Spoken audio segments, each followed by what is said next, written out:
Hello, everyone. Welcome. We are live. Happy Wednesday. Thank you so much for joining us. My name is Benjamin Ward. I am a product manager on the Lightroom team, and that is enough about me because we are here today to see Joe Martinez. Joe is a fabulous photographer and a really diverse photographer, commercial photography, portrait photography, travel photography, really amazing work. I'm going to stop there and let Joe say more about his own work in just a second. Before I do, I just wanted to mention this is not the only show today. We have all kinds of live streaming coming up. I think you can see that on your screen now. After Joe today, we'll have a Creative Encore, an Illustrator Daily Challenge, and that's with Andrew. Oh, geez, I should have found out how to pronounce his name ahead of time, his last name. We'll have logo design coming up after that. XD Daily Creative Challenge with Andrea after that, and closing the day, Draw Along with Kyle T. Webster. That sounds like something I'd like to join, actually. In this segment with Joe today, we are going to hear Joe talk about ways to stay engaged with your creative work. And I think that's probably something that all of us could use some tips on, particularly given the whole current situation in the world. It can be difficult to stay engaged. So I'm really looking forward to that personally. That's all I'll say about that. I'm going to let Joe say more about his work. Before I do that, I just wanted to say, if you are watching us on YouTube, you might want to join us on behance.net. You can go to behance.net and click on the little live stream button. And the advantage to that is that if you're there, you can chat with us. And I have a separate screen over here with the chat window open that I'll be looking at. So if it looks like I'm totally distracted and like looking off over here at something, it's not. I'm looking at the chat to see who's there. And we have a number of folks who've joined us already. Hello, Angela, Cody, Megan, Brandy, Bruce. Thank you guys so much for joining us today. And if you have any questions, you can put them there in the chat on Behance, and I will relay your questions to Joe. Joe, I'm going to turn it over to you. Can you say a little bit about yourself and a little bit about what we'll be learning today? Yeah, hi, thanks, Ben. It's so wonderful to be here. As Ben said, my name is Joe. I am a portrait and lifestyle photographer. I am based out here in St. Louis, Missouri, where it's currently snowing. It's our first snow day of the year. So yeah, it's looking really pretty outside. I moved to St. Louis about 4 years ago. Before that, I was living in New York City, where I really kind of got my start in the photography industry. Shooting for clients like Lincoln Center, doing some really fun marketing work for them, and then also shooting for some larger global brands like Under Armour and also Adidas. So since moving to St. Louis, I've had the great opportunity to work with some really wonderful small businesses here, and also with some really great ad agencies as well. Gotten to do some work with the incoming MLS team here in St. Louis. So any soccer fans out there, St. Louis City SC is coming in another year and a half, I believe. So that's really exciting. And I've also gotten to work with some larger publications, including The Guardian. And most recently, I just wrapped up shooting the January cover for Teen Vogue. So some pretty exciting things there. So really excited to be here and really excited to share some fun personal work with everybody. And you just got at least one hello from someone else who is also in Missouri. Oh, awesome. Yeah. Shout out to Missouri. That's from, hang on, it's scrolling away from me. From Lindsay. Lindsay's in Missouri. Cool. Hello, Lindsay. So I guess I can kind of talk about a little bit about what we're going to be looking at today. So as Ben kind of mentioned, today it's kind of more about the process of kind of staying motivated to create and to make pictures. As he kind of mentioned earlier, you know, we're in a pandemic. A lot of people are on lockdown. It's really tough to get out and stay motivated to create new work, to get out and shoot. So I just wanted to share some personal images from a body of work that I've kind of, were inspired from, a really bad creative slump that I was going through some years ago. So yeah, I'm going to share some of that work, talk a little bit about it, and then we'll get into the editing of it as well. So I guess, Ben, if that's cool, I can kind of hop into the background of this project. Jump in. We've got another hello from Kara, who's near St. Louis, and a lot of comments from people admiring your work. Awesome. I agree with them. That's very nice. So this body of work was created, and I'll kind of click over into a little bit of the intro for it. This body of work was created during a really bad creative slump I was going through, as I mentioned. I was living in New York at the time. I had just gotten done with a really long summer of client work, shooting for a lot of images for a client's social media pages. It was awesome. I got to travel all over the country. I was busy all summer. When I got home to New York, I was completely burnt out, completely exhausted, mentally, physically, creatively, just really out of it. And I really was having a hard time getting motivated to go and make pictures. My cameras were collecting dust. I was just in a bad mental place. And on top of that, I was sort of obsessively scrolling through Instagram and social media. And as everyone knows, that's a slippery slope, especially when you're, in a bit of a creative rut. So yeah, I was in a bit of a bad place and not feeling very motivated. And then I got some really good advice from my then girlfriend, now wife, who told me that, it sounds like you just need to go out and make something, anything. It doesn't have to be groundbreaking. It doesn't have to be good. It doesn't have to live on social media. Just go make something for you. So the next day, as you can kind of see from this slide, I grabbed my camera, grabbed a coffee, grabbed some headphones for some music, and I set out to wander my neighborhood in Brooklyn. And I made some really bad pictures that day. They were terrible. Never done that. But it got me into the practice. It became a ritual of, every morning, every afternoon, grab my camera, get out the door, let's go make something. And in that ritual, I developed sort of a discipline of getting out the door and just going to make anything, and make it and take pictures based on instinct, based on sort of what I was drawn to, just being very present in the moment. I didn't put any rules on it. The only rule that I really put on it was that, I'm not going to post any of this to social media. This doesn't live there. These are for me. I'm going to go home. I'm going to edit these just as I would any other job, any other photo. I'm going to be intentional about the way I edit them. And I'm going to just kind of let my instincts really guide the way. So that's what I did. And, instead of kind of letting them sort of sit in a folder on a hard drive somewhere, I decided to create an online gallery where some of my favorite photos from these sessions, from these wanderings could live. And this gallery is called Wanderings. Joe, so yeah, as you can see, please. And I think it's about your shooting process. And I'm not totally sure what this question means. This is from Ferry. I apologize if I'm saying your name incorrectly. But I think it's related to focus and asking about, do you measure the distance between your subject and your camera? Not normally. I think I would, only in like really specific cases would I ever do that. I think especially in studio, if I was really trying to sort of like recreate a shot in studio where my camera's locked down and I really needed to measure that distance so that everything stayed really consistent across the board.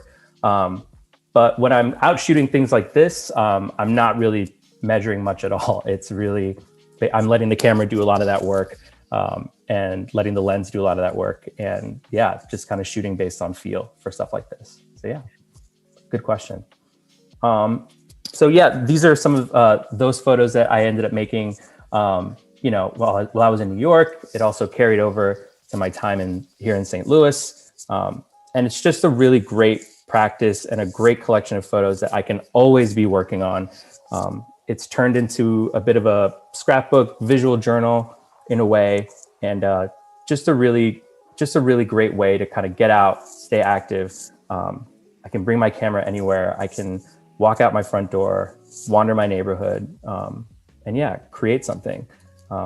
Creativity for me is a muscle, and you really have to exercise it. You have to keep it active, or like muscles, it atrophies, right? And you kind of lose that touch, and you lose that skill. So it's something that I'm always constantly trying to spark trying to work out is creativity and making photos.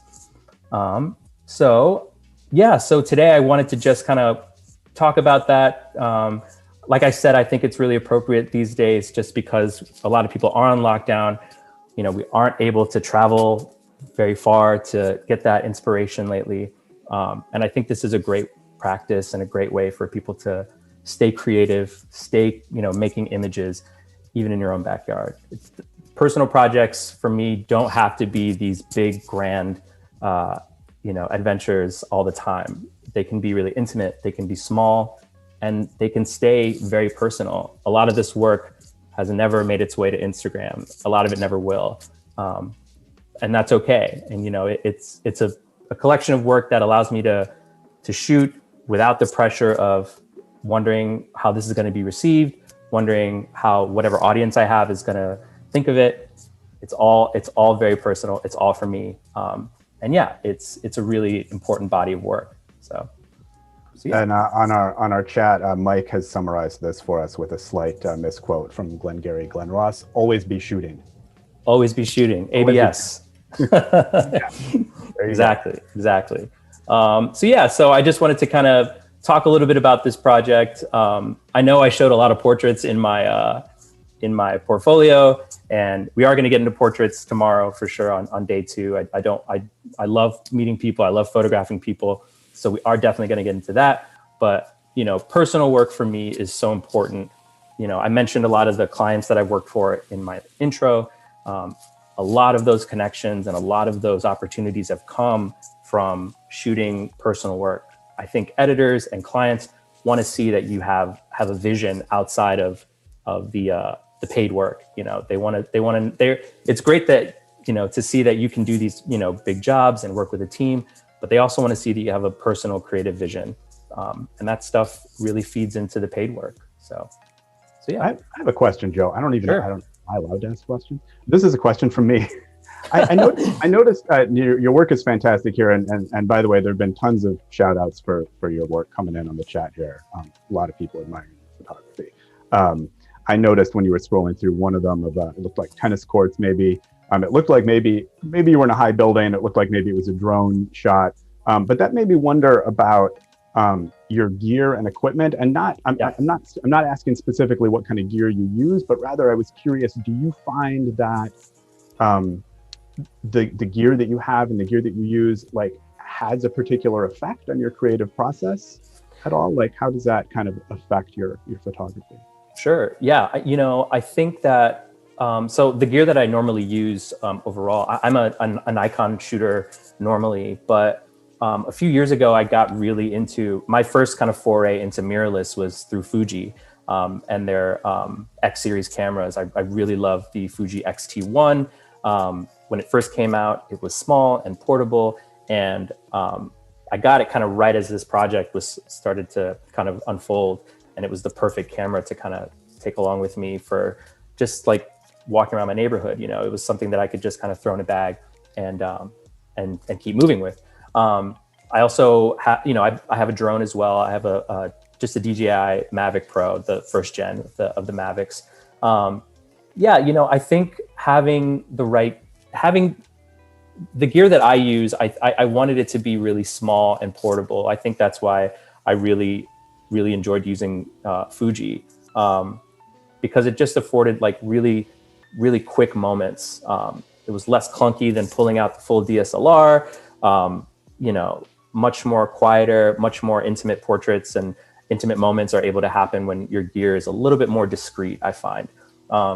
As far as the drone goes, I think I just wanted a bit of a different perspective on things when it came to these images. I include drone shots in this wandering collection because that's still what they are to me, is sort of experimenting with a new medium. And this collection is about sort of, staying creative, but also about experimentation too. And, it's a safe place to kind of try different processes, try different cameras, try different editing processes, So the drone and the Fuji have been really, really instrumental in creating this, in this collection.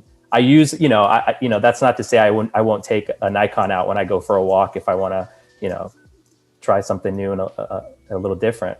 But yeah, I think the right gear for me anyway has really helped to shape this collection of work. So yeah. Cool, thank you. So if anybody is joining us just now, this is Joe Martinez, and today Joe is sharing with us ideas for how to stay creative as a photographer, get out of creative slumps, stay engaged with your creative work.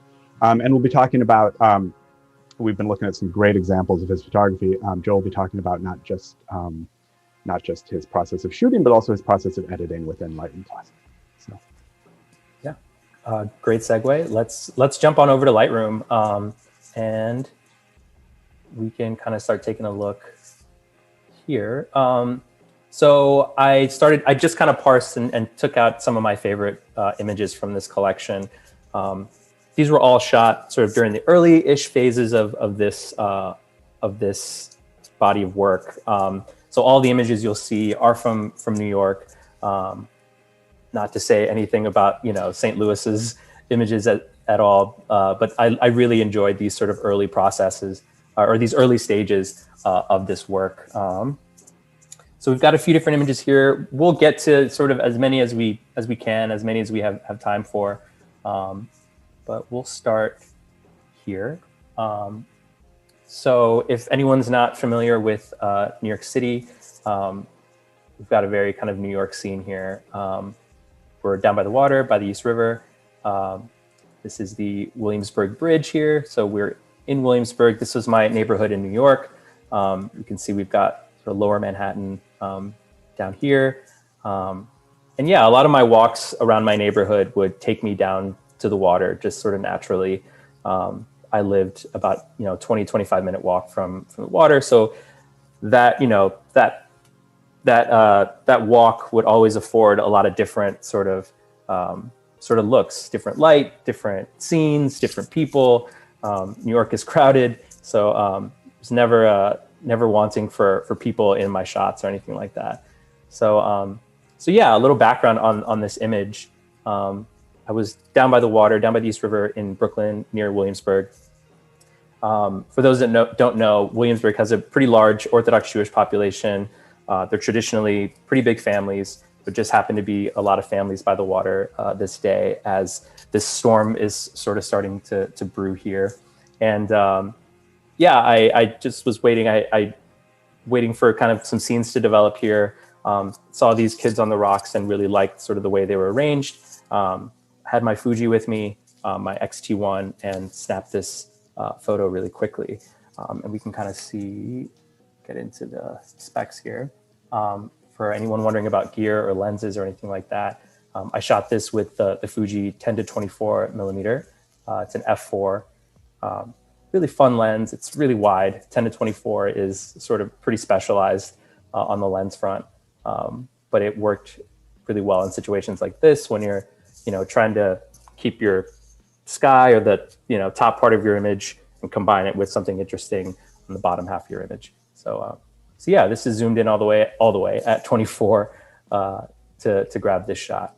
And I really love the sort of contrast of these really sort of dark looming storm clouds mixed in with these kids just sort of looking out over the water. I thought it was a really interesting scene, and the way they're kind of arranged here, they sort of guide you into the picture from the bottom of the image all the way into the rest of the photo. So yeah, so that's sort of a little background on this image and why I took it. I think an important part of this project is you shoot photos sort of by instinct and when you're in the moment. And what's really fun is to go back and analyze them and think about, why was I drawn to this? What was it? Was it the scene? Was it the color? Was it the light? All of those things are really interesting to break down and teach you a lot about your habits, teach you a lot about your shooting style. And yeah, because it is sort of a scrapbook of images, you really get to see a through line through everything of what really draws your eye. For me, it's a lot of, human interactions. It's a lot of, landscape and human interactions. I really love having people in my images to sort of show scale. And so this is a good example of something like that. So we will get right into it here. I'm going to just drop this down so we can see our image a little larger. So the first thing that I kind of notice when I'm looking at this image, I really love the kids on the rocks. I think that's great. I'm seeing a little bit of something sort of sneaking into the corner here, seeing a little bit of something on at the edge down here. So the first thing I'm going to do is sort of adjust our crop here. Actually, the first thing I do when I kind of import an image is I actually take it down into the lens correction here. Interesting thing about Fuji cameras, and I don't know if this is specific to the X-T1 or not, but it comes with a built-in lens profile that's already applied. So you don't really need to correct it. You can make manual adjustments, of course, but it's coming in already with those sort of the profile kind of corrected for warping, for anything like that, for vignetting as well. And it's not totally unique to Fuji. There are a handful of other camera and lens combinations that do that as well. Yeah, it's kind of nice. I mean, I'm so used to now like kind of scrolling down and like just clicking those boxes and checking those. But yeah, Fuji, for whatever reason, has it already kind of baked in, which is. And I should mention, we also have a relatively new feature in Lightroom and Lightroom Classic where if your camera your lens doesn't have a built-in profile for it and you need to go check that checkbox every time, you can now just set that as a default for all your images coming in. That's awesome. For the import. At import. So you don't have to manually mess around with going down to check that checkbox for every photo. That's great. Go Lightroom. That's a nice touch there. All right. So yeah, like I said, we're going to kind of get into our crop mode. So I'm going to hit R for the shortcut for that. And I'm just going to kind of drag up from the bottom here just to kind of eliminate that bottom edge and whatever is creeping in on the left over there. So yeah. So I shot this photo, I think, a little underexposed just for the clouds. So I'm also going to we're going to bring up our exposure just a bit, just to kind of flatten things out a little bit more. And we're going to drop our contrast a bit here too. And this image is sort of operating in a few different sort of quadrants here. We've got our sky as sort of the top half of the image. We've got our buildings kind of here in the middle. And then we've got, the kids and the rocks right here in the foreground. So something like this, I think, is a pretty good example of, or a good candidate for doing just really localized adjustments. And one of my favorite tools to use for that, and for this image specifically, I guess, is the graduated filter, M on the shortcut. And we'll make sure this is zeroed out here. Yeah, we'll kind of just drag this graduated filter down just to kind of get it going. And for those that don't know, the graduated filter, Ben, correct me if I'm wrong here, mimics an actual graduated filter that, say, landscape photographers would put on the front element of their lens. And basically, it is the top half of the filter is tinted or darkened, as this mask sort of mimics here. And it sort of gradiates down into the bottom half of the filter. And it's meant to sort of keep detail in really bright skies, to sort of maintain, contrast detail in those skies so that's not too blown out. And then it kind of tapers to the bottom so the rest of the image isn't as affected.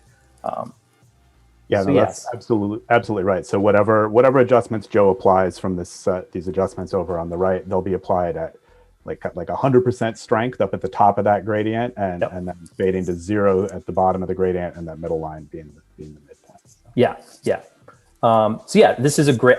This is one of my favorite tools in Lightroom, and it's really effective and really powerful. So we're gonna I want to bring a little bit of drama into the sky. Mike says this is kind of like in old movies. That's something you go look at like old almost any old movie, but I think of like Tony Scott movies where he always has like an orange grad on the top of the exactly that's perfect. We're gonna kind of pull a little drama out of the sky, and if we hit O, we can get an overlay of our mask just to make sure our gradient is sort of hitting where we want it. We can also kind of drag it down this way to really kind of pull the mask a little lower.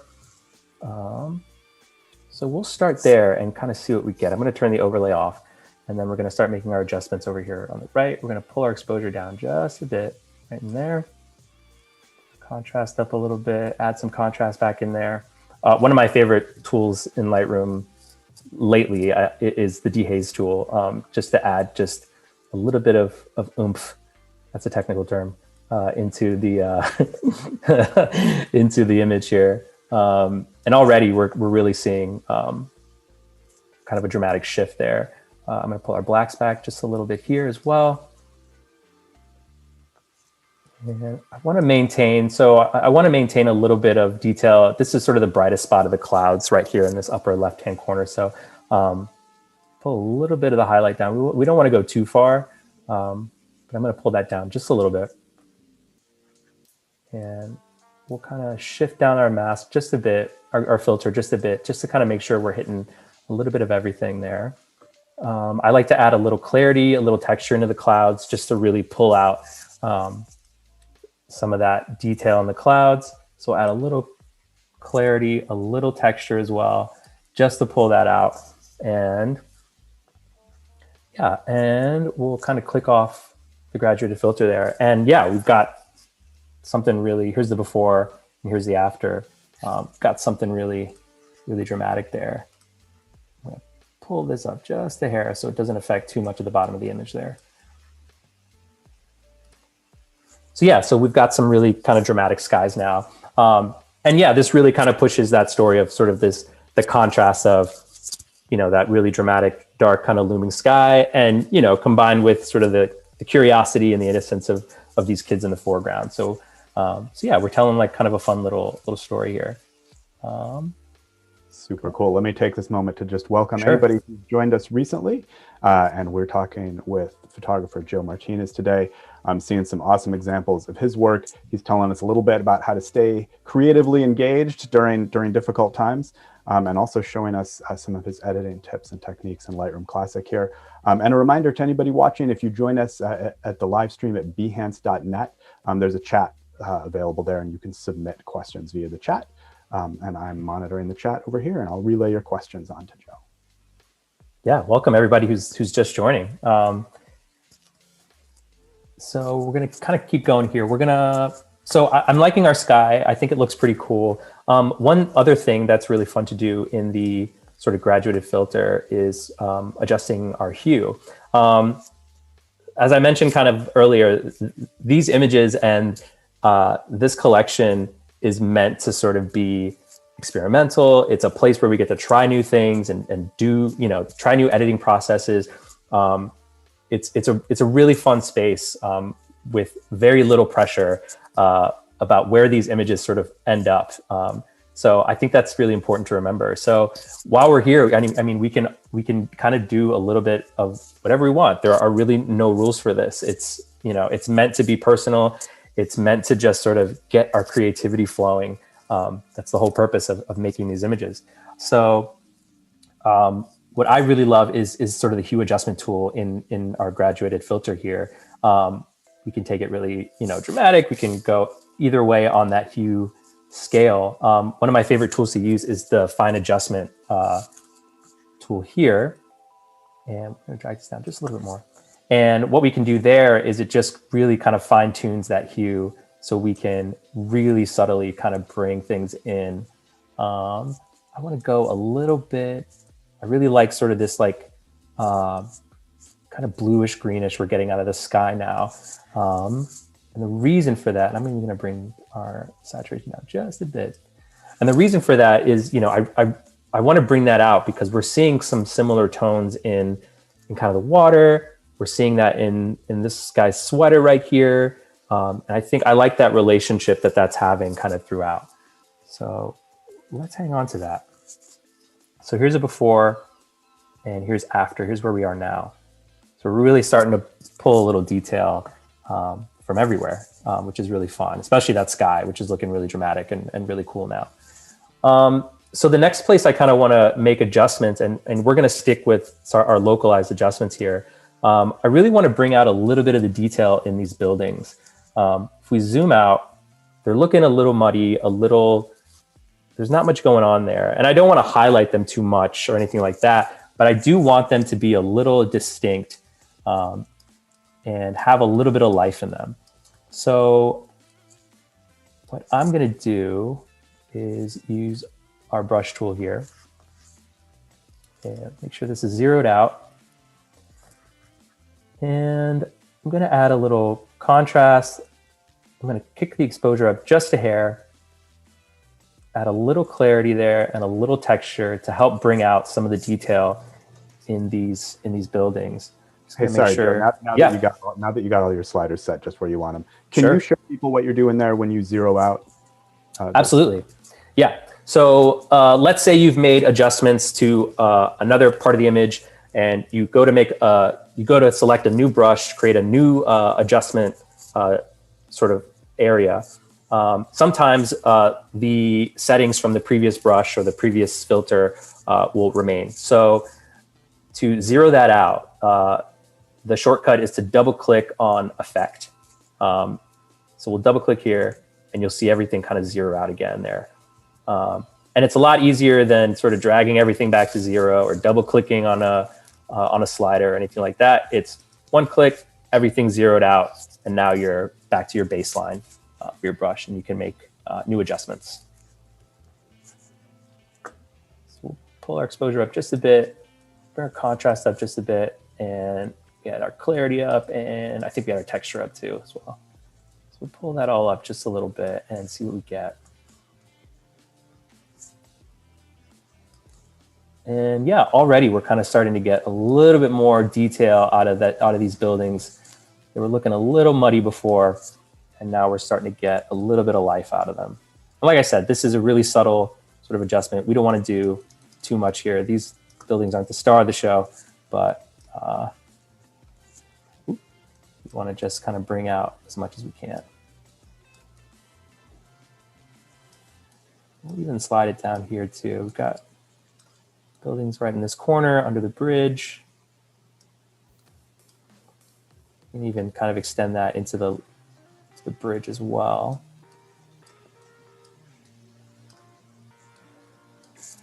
Yeah, great. And just back out here just a bit. And if you hover over this button here, this sort of signifies that you've where your mask sort of begins, where your adjustment begins. If you hover over that, it'll show you your mask. And then to sort of see that, to keep that on, it's just the O for overlay, and you get to really kind of, it'll stay up and you can see kind of where your mask is. This is pretty rough, but like I said, we want to just kind of highlight those just a bit. We don't need to kind of fine tune it too much. And then while we're here, we can also sort of further adjust things if we need to. Bring shadows up a bit, we drop our blacks a little bit here. And my favorite dehaze, we'll kind of bring that in just to give them a little bit of life in there. Yeah, that's great. So let's zoom out and kind of see how everything's looking. So yeah, our buildings are looking a little bit more alive. Drop this. A little bit more lively in there. Coming from this kind of muddy and what's going on in there to a little bit more detail. And that plays really nicely with those clouds as well. So yeah, that's feeling pretty good. Speaking of clouds, I want to kind of bring in some of this detail in these lighter clouds as well. We've got a little bit of orange in there. We've got a little bit of warmer tones in there. Let's try to bring that out just a little bit more. We want to do something kind of subtle in there. So let's go in. I'm going to go in with another brush. And again, we're going to zero out our effect. As you can see, that it kind of hung on to the settings from the last brush we used on the buildings. So we're going to double click effect, sort of zero that out. And let's get back in there here. Let's go to 100. We'll make this brush a little smaller. And I want to bring out the warmth back there in sort of these clouds. We've got these storm clouds. They're in front of a little nicer weather. So I want to bring in the warmth of these. And I think that'll play really nicely with these big sort of looming clouds as well. So let's, on our color temperature, we're just going to bring our color temperature up, make it a little warmer, add some contrast, add a little dehaze, Cody says dehaze tool is awesome. I think we can all agree. I love the dehaze tool. I don't know what it is. It's great. How does dehaze differ from contrast, Ben? Is it more of just like I've always sort of wondered about that, just sort of how it. Yeah, I don't have a really good technical answer to that. Contrast is just looking at the histogram and pushing everything towards the edges of the histogram. I think that dehaze is a little more edge aware and things like that. Right. Yeah. Dehaze also works a lot. It boosts up blues when you use it, because a lot of the times what we're trying to dehaze, like a landscape shot and a sky that should be blue, has gotten really hazy. And so it has a few kind of specific things that it does like that, whereas contrast just pushes the histogram towards it. Yeah. Gotcha. Yeah. I've been using dehaze a lot more. And I think for me, it gives me a little bit more control over things. And I've just really enjoyed it. I think especially when as I've been, for these images, for things like this, where you're shooting outdoors and in different sort of lighting conditions and different weather conditions, I think dehaze has really been a really useful tool for me, just to kind of, either kind of add a little bit to something, and even sometimes to kind of take away a little bit as well. I really enjoy using it. Especially now I'm looking outside at the snow. I think dehaze would be a really useful tool if I was out shooting. On that very thing in the chat here. You can use it with negative values. These all go the other way too. Exactly. Increase the haziness of a photo for sure. Exactly. Yeah, it's a powerful tool. It's really great. It's been one of my favorites, and I even use it, in portraiture as well. I mean, I know, it's always a fine line, dehaze, clarity, those things. But even kind of picking up the dehaze a little or down in portraiture has some really interesting effects too. That's maybe something we'll look at tomorrow. And Reverb Mike says he's looked at clouds from both sides now. I don't know what that means, but I just picture him flying above them. Yeah, sure. Hang glider or something. Yeah, that's awesome. We're going to add a little bit of warmth in here. So I'm making this sort of as a rough selection. And the reason I feel pretty confident in doing that, I have auto mask on here in the brush tool. I really like auto mask. It does a pretty great job at making that selection.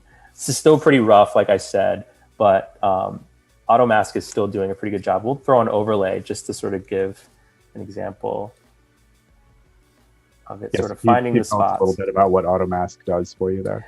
Yeah, sure. It's just sort of it's Lightroom's way of just sort of kind of just finding these spots that it sort of knows where you want to mask, and it avoids sort of the finer these lines, sort of like, for an example, just kind of right around this building. We can go in a little tighter here. Right around this building, I've got auto mask on, and it's really being careful to sort of go around the edges of that building in that shape. And it's just a really useful tool. I mean, it's not always perfect. I think there are places where, you will want to manually do this and turn off auto mask and really get in there, make your brush really small and do it yourself. But for me, for photos like this, it does a really nice job of sort of just masking right around those edges and filling in where I need it to fill in. And this is, like I said, this is a really rough mask here. We just want to kind of bring in some of this warmth in the clouds here. I'm going to turn off overlay just so I can see how this is looking. And yeah, it's just a really kind of subtle change, subtle adjustment. Just want to bring that in, and we'll go around Freedom Tower here and do the same kind of in these spots here. Put over, get a little bit of this in here too.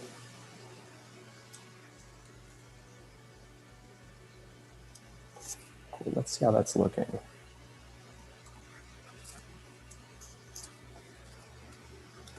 Cool. And we can make it really warm. We can really crank that up on the warmth. And that kind of shows you a little bit of where we're at and kind of what we're trying to do is really pulling up that warmth there. We don't want to be too heavy handed with it. We do just want a hint of it. So let's kind of see where we're at there. So yeah, that's a little something there. And I would even kind of pull back on the contrast just a bit, just to keep it looking slightly natural and even bring our exposure back up so it's not too dark. So here's a before of that look. And then here's after, where we're kind of bringing in just a little bit more of that back there, just a hint of it. Orange plays really nicely with our clouds and with our tones here. And, I'm even going to bring it down even more, cool it down even a little bit more, just so it's staying a little natural. We're not wandering into orange and teal territory here too much. So I think that's looking pretty good. I'm going to go in and just get the rest of this area here. If we kind of. So I know this is the most important thing on our plate right now. So I wanted to take a moment to interrupt you. Christine has told me that "Seeing Both Sides of the Clouds" is a reference to a Joni Mitchell song. Mike says, or Judy Collins. Christine says, "Yep," and which I'm personally very happy to know. For anybody who's more interested in learning about Lightroom Classic, Tim had a question. AutoMask is really cool. Is that also available in Camera Raw and Photoshop? I am not sure. That's a great question. That it is. I wasn't quizzing you, Joe. I'm sorry. I don't want to I don't want to take over here. Yes, it is. That's awesome. And you don't have to know because you're not showing us ACR today. You're showing us Lightroom Classic. We're in Lightroom Classic, baby. So I'm glad it's available, though. It's great. I think it's a really powerful tool, and I think it's great. And I think it's definitely not something that's always existed in Lightroom. And as Lightroom's developed and gotten just better and better, they've added these little tools that have really helped to fine tune. Just making your images stand out.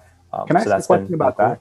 Yeah, for sure. Do you ever find yourself going back and re-editing older photos in newer versions of Lightroom Classic? I do. Yeah. I think I've gone back as far as like 10 years and found older photos and just kind of brought them into Lightroom Classic. And it's really been interesting to see how the technology and the software is developed, but just to use new tools on these old photos has been really fun and kind of gives them new life, turns them into, a completely different photo in a good way.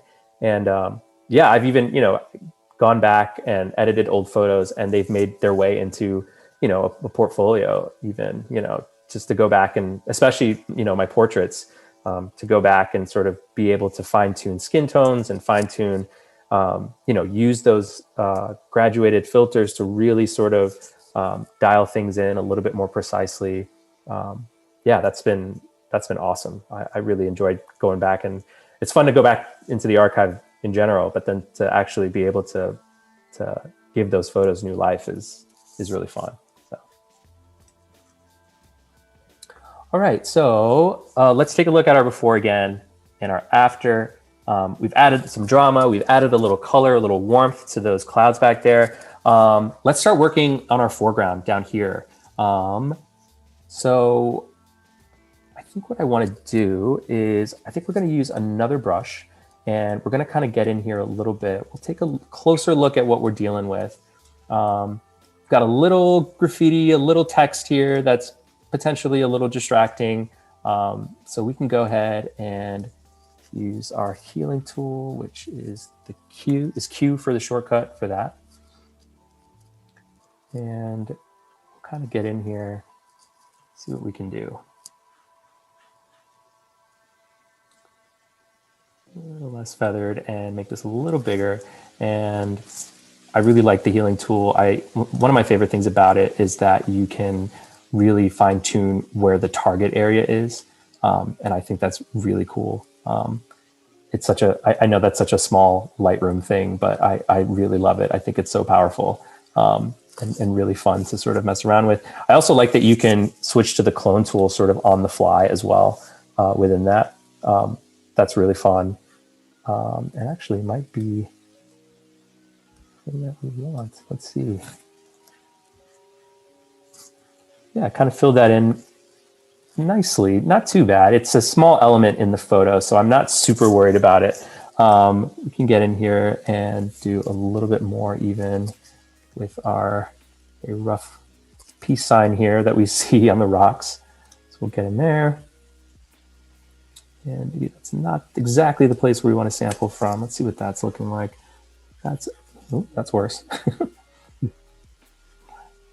That's not too bad there. Pop back in, we'll make this a little smaller here.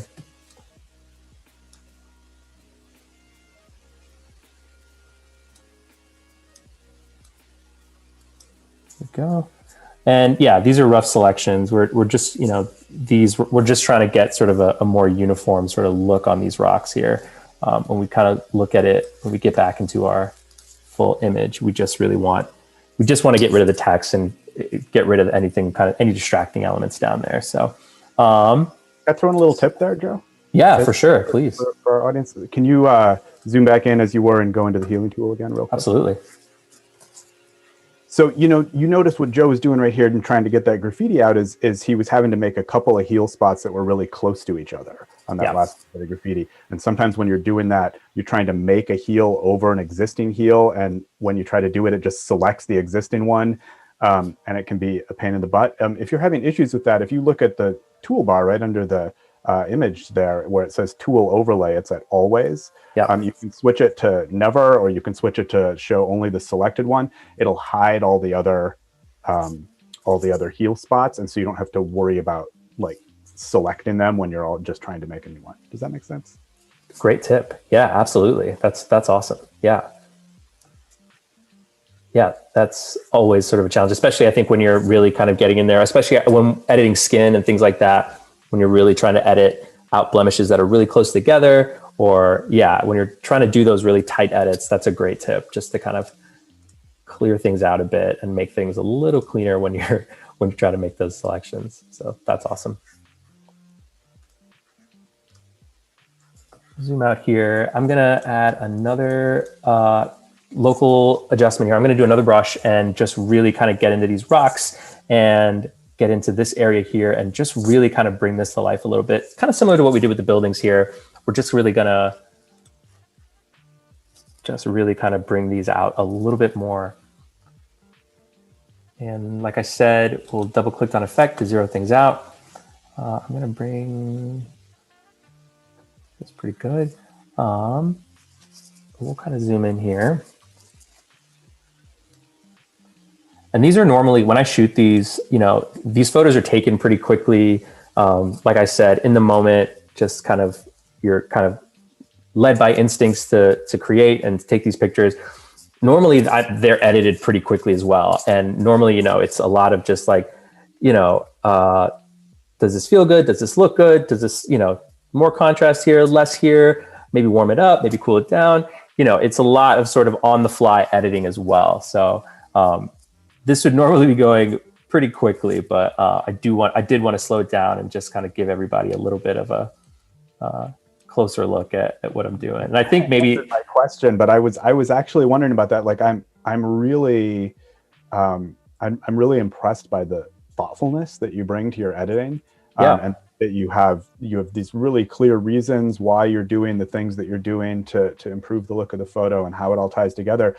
And I was really wondering, like, does every photo you take get this amount of shot, or like, how do you, or do you even, you probably don't even edit all your photos. Do you do this with, like, I see you've got this one rated 5 stars. Is this confined to like the 5-star one? I think, I definitely take a look at everything. And I think, when I call my photos, when I'm looking at everything from a shoot from the day, my first pass, when I do a few passes when I'm making selections, and my first pass for larger jobs anyway, my first pass is just like, does this work for what I need? And then the second pass is, okay, let's really dig in and see, like, is this photo going to work? Now, so the next round of the pass is, this photo's really got to stand out now and really got to be something a little bit special. for stuff like this, for images that I take a little faster and edit a little faster, it's really only that first pass. And it's really only just, okay, am I reacting to this? Am I reacting to this image? What's drawing me in about it? And I kind of go from there. And then I'll bring that into Lightroom, that selection into Lightroom. And then it's, from inside Lightroom, I'm really sort of looking at things a little closer. Is this in focus? Do I like it? Does it matter if it's in focus? Things like that. Like, what am I drawn to? And it's usually a quick, just like internal process, right? And I think when people are sort of making their selects, it's a very like, I think the internal dialogue is almost like, yes, yes, no, no, no, yes, yes, yes, no, no, kind of a thing. So I think there's a similar thing that happens with these. And as far as the editing process, I think it's also quick. And it's also just very like, does that look good? No, don't like that. Get rid of that. Add this. What about this? It's sort of in that sort of vein, in that process. So yeah, it goes pretty quickly, and not every photo, like you said, gets that care, because sometimes you're editing and you kind of hit a wall at the edit, and you're like, you know what, I'm not liking this. I'm not feeling this. I'm going to try a different image and see if that works a little bit better. So yeah, I try to kind of, at least kind of give everything that like no, yes, pass first, before kind of digging in a little deeper. And the editing that you're showing us here in this photo is very bespoke. It's like very specific to this photo. How much do you find that you do kind of real specific individual photo editing versus batch editing of a bunch of photos at the same time?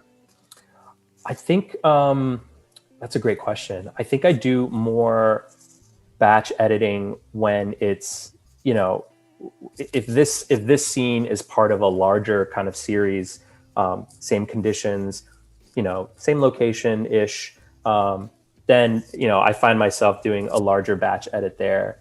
But I always try to find the one, even in that batch, that stands out a little bit and is sort of the hero image of that group. I mean, even this image, there are several images within this that I took as well, just to sort of get to this little moment, to get my positioning right, to wait for the composition to kind of come together, all those things. So yeah, I think I depending on sort of the situation, I'll batch edit if the situation is pretty similar across the board. But I do always try to find that one that's like, oh, that's the standout. That's the hero of this sort of group. And that's the one I wanna really kind of focus in on. So yeah. Cool. Right. So let's get into these rocks and get another brush going. I want to warm them up just a bit and add a little texture, add a little clarity. I'm going to pull up my exposure just a bit here as well. And then we'll start kind of getting in here. I'm even going to pull up my exposure just a bit more. Contrast just a bit more.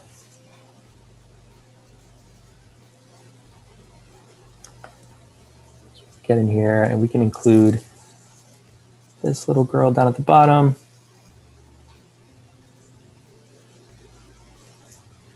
As well. And let's check our mask here just a sec.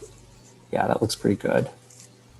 Just to kind of give an overall sort of adjustment there. I'll drop our blacks just a bit. Bring in a little more DAs, a little more clarity. Just really get in there. Yeah, that's great. We'll kind of back out just a bit here. Too much.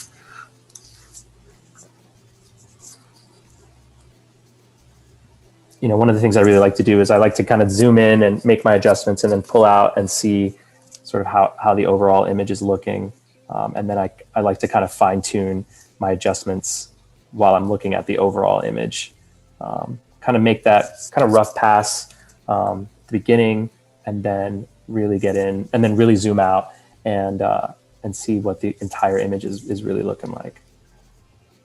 Just kind of warming up those rocks just a bit there in that brush tool, just to really kind of pull the color out a little bit more, pull our contrast up a little bit more.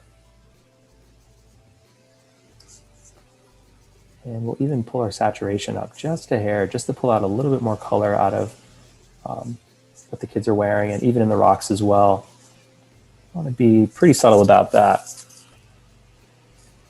Yeah, that's feeling pretty good. So our before, pretty flat. Our clouds are cool, but, could use a little oomph, as we've been saying today. And then we get to our after, and we get a really interesting effect here. We've gotten a little drama from our clouds, from our graduated filter here. We pulled in a little bit of that orange right over the top of the buildings with a brush tool. We've even kind of given the buildings right there a little bit of life as well, just to kind of enhance everything, make everything a little bit richer. We've brought these rocks in a really nice way, a little bit more color, a little bit more depth, also a little bit richer in there. The last thing I like to do with all my images is sort of get into the tone curve a little bit and just add a little bit of something for kind of an overall contrast boost, just to kind of see how that affects things. We pull up our shadows down, our shadow areas down here, our highlights are up here. This is our black point down here, this dot. I like to pull that up just a hair. I don't like to get too deep into the faded blacks, but every once in a while an image really is enhanced by it. I think this is a good candidate for that. And yeah, I think that's... You also, Joe, if I can throw in another tip, somebody in the chat, please. I think it was Tim, said he doesn't mind hearing these tips.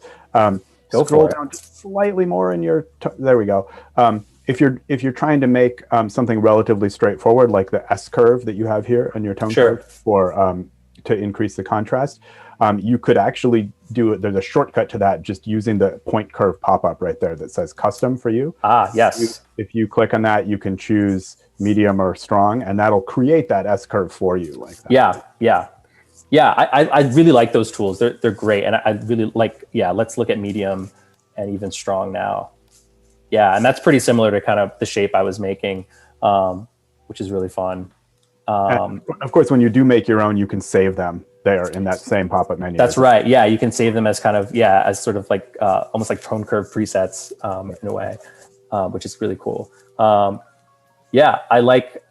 are great. I like kind of having a little control over it too. And just really being able to to get into the midtones here, and then into the highlights, and pulling up our blacks just a little bit on the black point there. I'm really impressed by your end result. Looks so natural, and yet it's so dramatic. It's so dramatic from the before, right, but it looks so natural. It doesn't look overdone at all. Right. Yeah. And that's one of the things I really strive for. I don't consider myself like a minimalist when it comes to retouching, to Lightroom and things like that. But I really, really aim for a natural feel. I especially with my portraiture, that's where it really comes into play, is making things feel really natural. I think especially when when we get into sort of retouching skin, you really want to keep things natural. You really want to kind of maintain that texture and things like that. And for things like this, I think you really want to maintain sort of the essence of what you saw. And I always kind of strive for that. I want to give it a little something. I want to boost it. I want there to be a little bit of something to the final image, but I also really, really strive to maintain just that naturalness and that, just not too much retouching, not too much over processing. I really like to keep things kind of find a nice balance, keep things right there in the middle is my goal. So cool. So yeah, now we're seeing the before and after here. Image on the left, image on the right. We've got, kind of walked through our adjustments here just a second ago, but you can see we've added, we've just kind of enhanced the scene a bit more. I'm really happy with that final result. So cool. So that's our first image. We are going to jump to our next here. Way different scene, as we can see. This was also taken not in the same exact area, but a different part of the East River in Brooklyn. As this work has sort of developed, and as I'm sort of looking at through lines through this project, I noticed that my work started out really tight. I was shooting everything really close. Flowers, plant life, sculptures, things were really tight at the beginning of this. And then things sort of started to get a little wider. And I started to try to find people to enter these scenes and to give things a little scale, and also to give things a little bit of a story as well. So for this, I was, again, walking down by the water, as a lot of my wanderings kind of took me. And I happened upon this scene here of a couple sort of talking, and kind of waited for them to sort of wander into this position where they were nice and framed up by the sculpture. Waited for them to sort of like give me a little bit of a profile so I could see just that hint of a person. And then I made this image. So Joe, let me ask a question. And actually, of course. This is maybe a good segue for me. Let me just say, in case anybody's joined us recently, that we're talking with photographer Joe Martinez. And he's talking to us about how to stay creatively engaged during difficult times, and also showing us some really awesome editing techniques and tips in Lightroom Classic here for his photos. And I have a question that ties into that, kind of what you just said, and about your process that you took on for staying really creatively engaged, where you started by just listening to your wife and going out and taking Step pictures, one. right? Step one, listen to your wife, listen to your significant other, Right. Get out, do the work, take the pictures, and that really kind of kickstarted things for you. I'm curious to know a little bit more about what you just said about how your initial work was very close-up stuff, and then you moved into kind of wider scenes like this. How much of that was part of a conscious and deliberate process? Like, did you take your initial work and you sat down with it and you're like, all right, what have I got here? Ooh, I see I'm doing lots of close-ups. Let me deliberately go in a different direction. Or was it more kind of organic than that? Where it's like sort of you saw these trends emerge over time that you kind of shifted from one to the other? I guess I'm curious about kind of the level of conscious deliberation as part of that process. Sure. Yeah, definitely more organic. As I started kind of pulling all these photos together, I wasn't really thinking of, let me see what my patterns are or anything like that. That didn't happen right away. It started off as just, I need to get out and just practice this, and just, shoot. It doesn't matter what I'm shooting. It doesn't matter what I'm making, but I'm making something. Later, I think when I started sort of looking at everything as a whole, that's when I kind of started seeing these patterns emerging. And that's when I could see, when I started just kind of getting out the door every day, everything was really close up, really tight. And then I could kind of see like, oh, as the year went on, I'm starting to like really pull back a little bit. And it's landscapes, it's cityscapes and things like that. But I'm also seeing like more people in these photos. I'm seeing more scenes, and I'm including people in these really wide shots. And maybe they're really small in the corner of the frame. Maybe they're sort of really tight and really close in the frame, but there's still that element of kind of a wider scene. But it was definitely something that I started noticing kind of later. And I think that's really the beauty of this project, is that you really start to learn about yourself and start to learn a little bit about your shooting style, and just the things that draw you into an image, just the why I made this picture become really apparent when you really start to see it all laid out. And that's the importance, I think, of not letting, for projects like these, not letting these pictures sit in a folder, in a hard drive, in a drawer. Go in and look at these images and pull some out that really speak to you, and give them a place to live. Give them edit them, put the work and the processing time in, and give them a place to live online, wherever. And you start to really notice, you'll start to notice those patterns really quickly. I'm taking this way too far, but like, I see this as like, at the start you were very kind of, you felt very closed off and kind of small, and that was reflected in your photography. And as you opened yourself up through the work to the creative process, your photos opened up as well. Sorry, Ben, I should Ben, that's beautiful. I love that. Yeah, I mean, and maybe, you know, I don't know.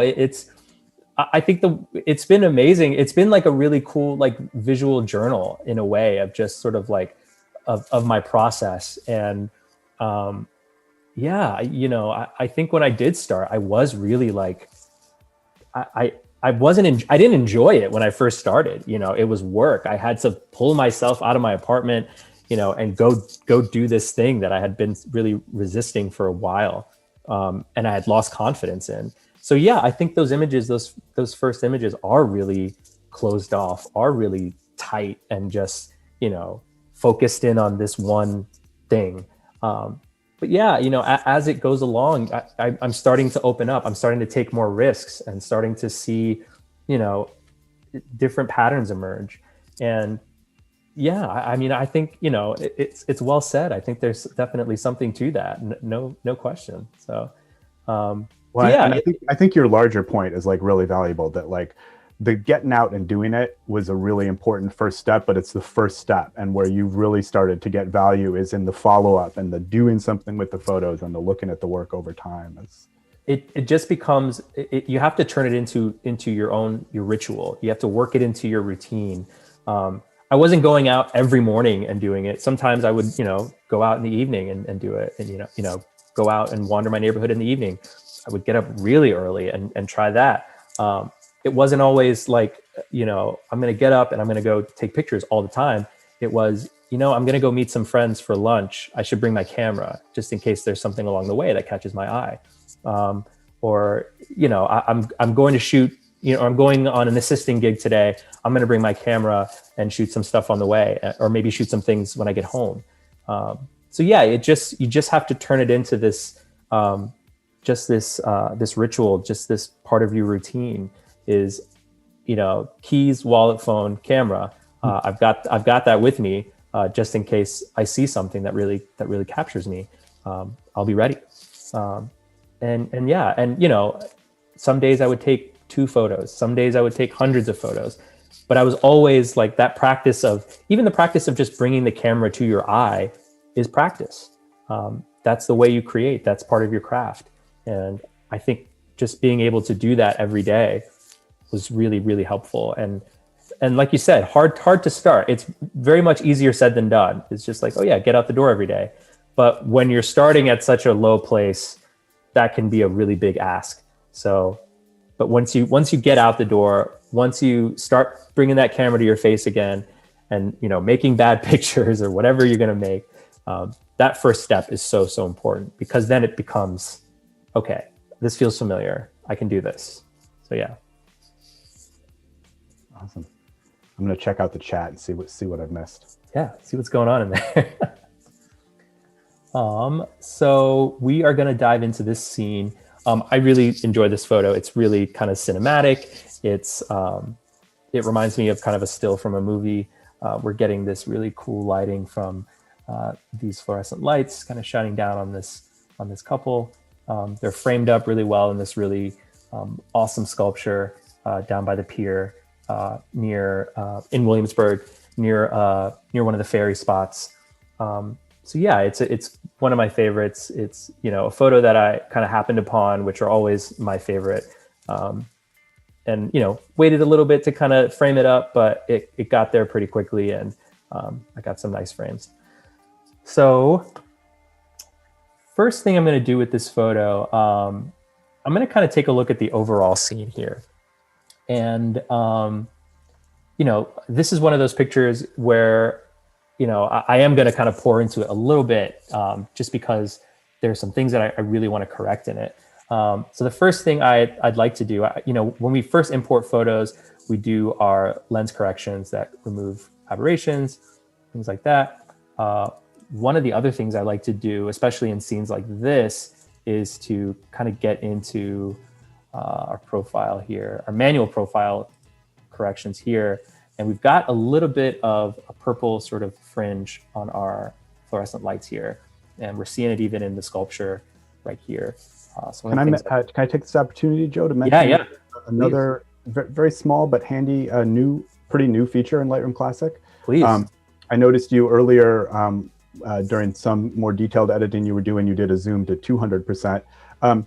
We have a kind of a new sort of free zoom functionality in Lightroom Classic here now. That's right. Do you know about that, Joe? Do you want to show that? I remember this kind of coming up in sort of the new features. But yeah, please. You can access it in two ways. Once you give a click to return us to fit view. Okay. And there's two things you can do here. You can hold down Shift and then drag the mouse, and that's just a continuous free zoom in and out to wherever you'd like to go. I love it. Or you can hold down Command. You're on a Mac, so it would be Command. Yep. If you're on Windows, it'd be Control, and just draw a box around the thing you want to zoom to. Wonderful.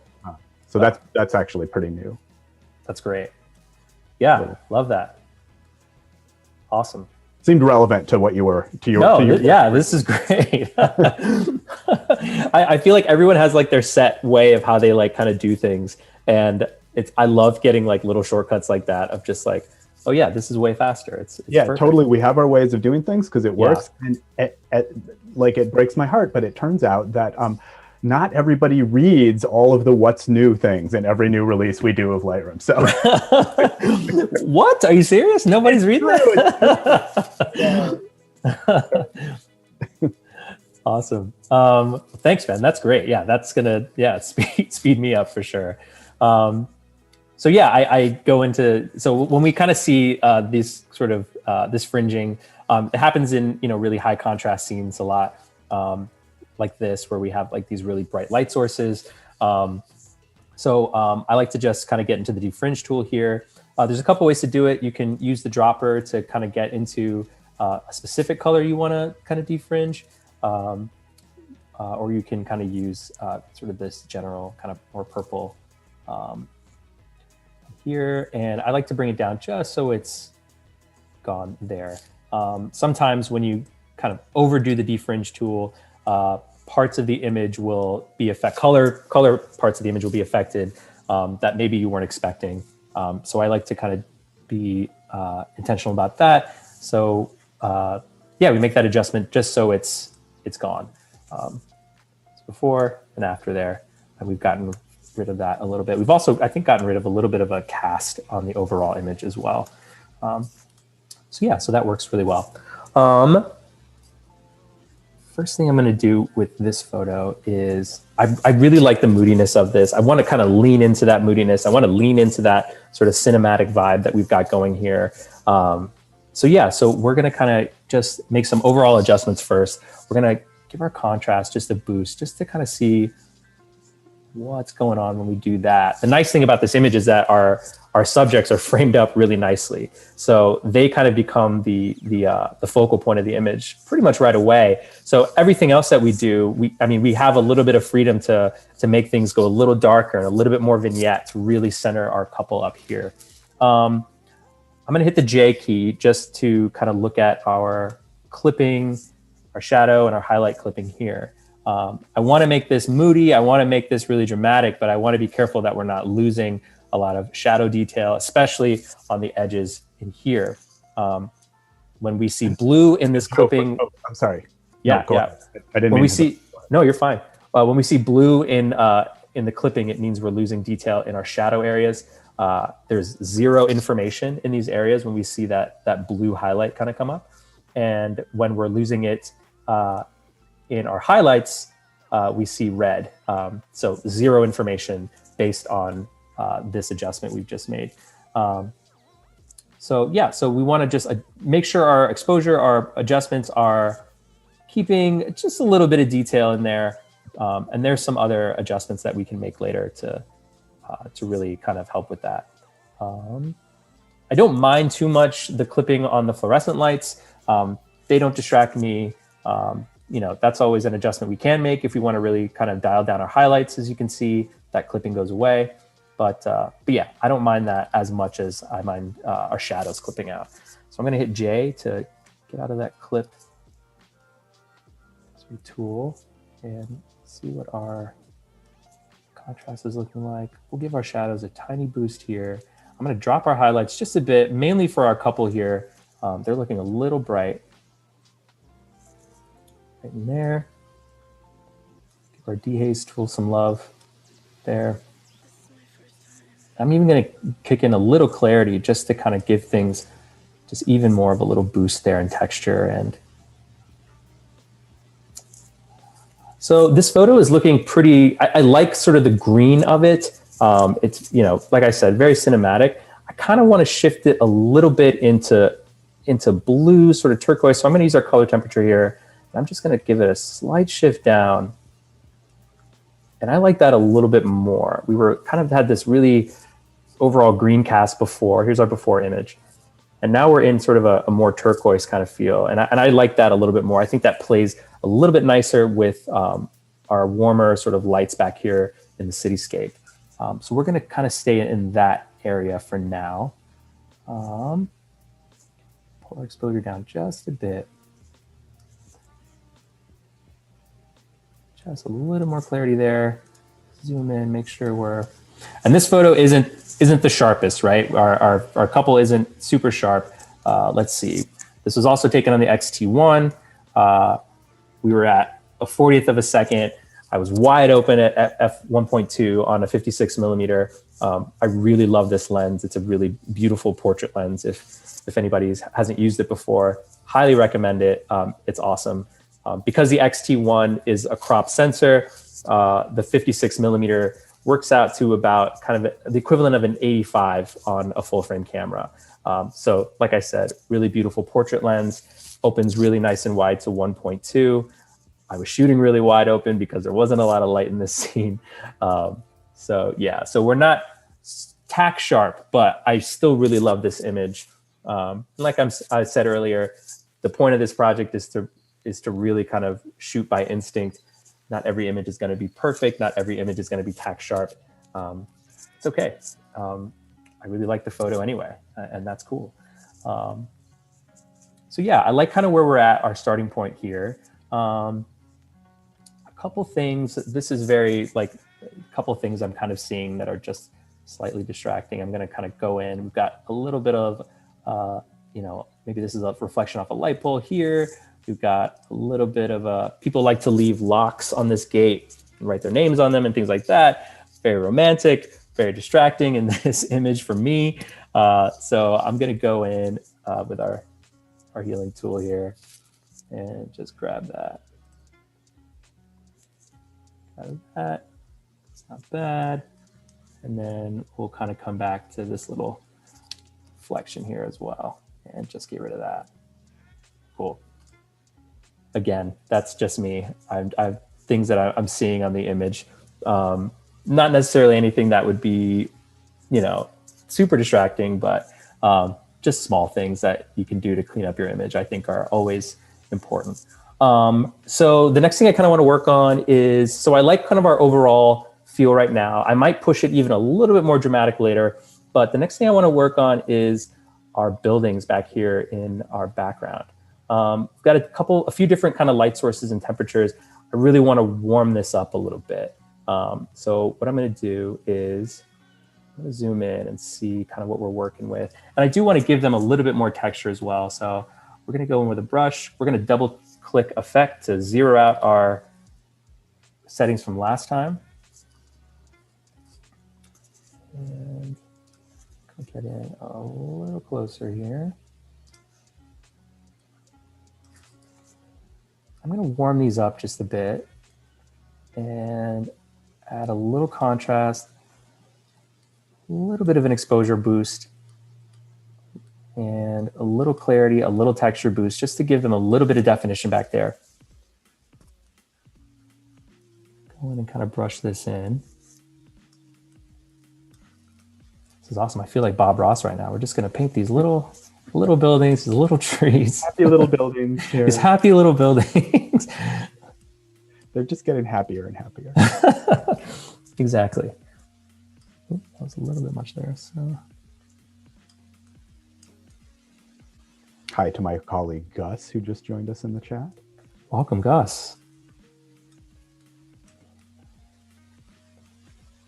like I said, this photo isn't the sharpest, isn't the tack sharpest image, but the point of these images is to really just be happy with, why you were really, I think really is to break down why you were drawn to it. I think the lighting in this scene is really interesting. I think the subjects were in a really interesting space. I like the fact that it's sort of an intimate kind of human interaction we have going on here. From what I can remember, it was a pretty serious conversation. There's that element of kind of just of humanness and humanity in it, which I really liked, combined with this sort of very industrial sort of design that they were surrounded by, which I thought was really interesting. And, it's always cool to kind of find little stories within your images. And I think especially as I started including more people in my photos and really kind of widening my scope of my frame and including more sort of landscapes with people in them, it was always just really interesting to kind of create those, to kind of see those little moments happening.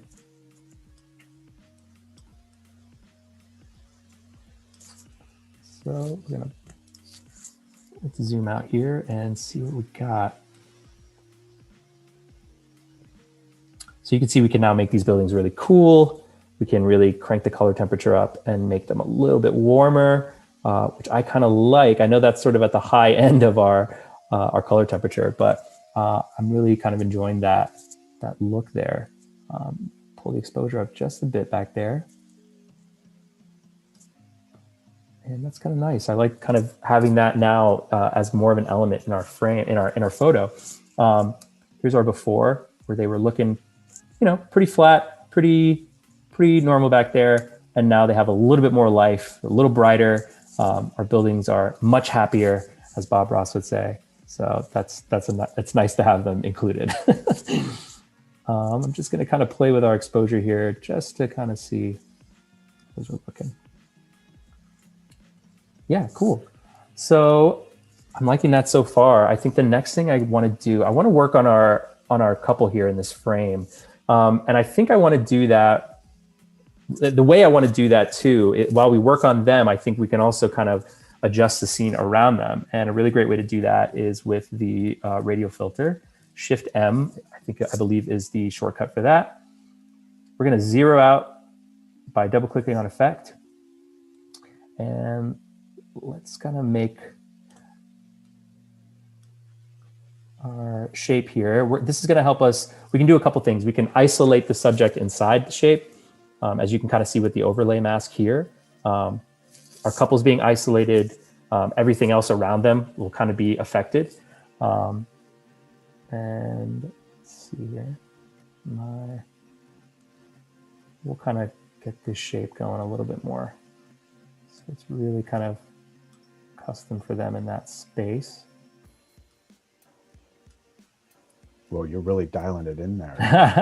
Like dialing it in here. Curves of that structure. Right, man. So yeah, we'll kind of get him right in there. And like I said, right now, if we hit O for overlay for the mask, we're going to see that everything we do sort of outside of, come on. So everything we do outside of that circle is going to be affected. Any adjustments we make will be made outside of that circle. So we can make it really bright, and that anything in that circle kind of maintains its current settings. We can make it really dark to get sort of the opposite effect there.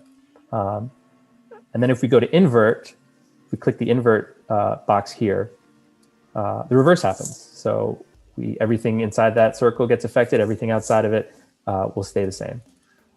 So we want to kind of create a little bit of drama around them. We're pretty dramatic now, but I think we can push it a little bit more. So what we're going to do is we're going to affect everything outside of the circle. So we're going to kind of increase our contrast. I'm going to drop our exposure just a hair right in there. A little bit of dehaze. You know I love it. There we go. And yeah, I just want to see what happens when we kind of cool things down even more. We want to be careful there because we want to kind of keep our color temperatures somewhat even. Pull our saturation down just a hair as well. Add a little bit of clarity on the outside. Actually, I'm going to drop a little clarity. I think it might be nice to sort of pull back on the clarity a little bit on the overall scene around them, and that'll kind of really keep them as the focal point even more. So let's pull that out, and that's what we're at now. And like I said, we kept everything sort of in this circle the same.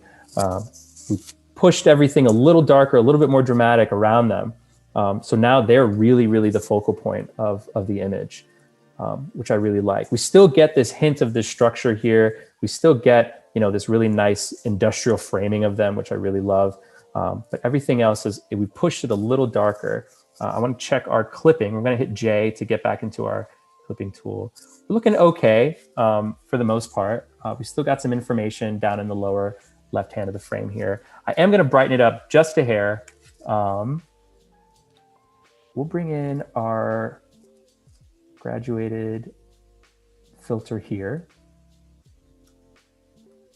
What's great about the graduated filter, it doesn't have to be sort of always this sort of horizontal top-down adjustment. You can really place it anywhere to give you a really nice gradual adjustment in any corner of the frame.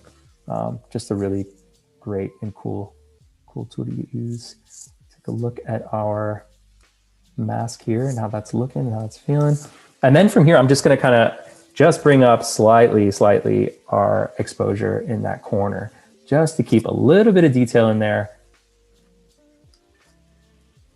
Pulling a little bit of contrast.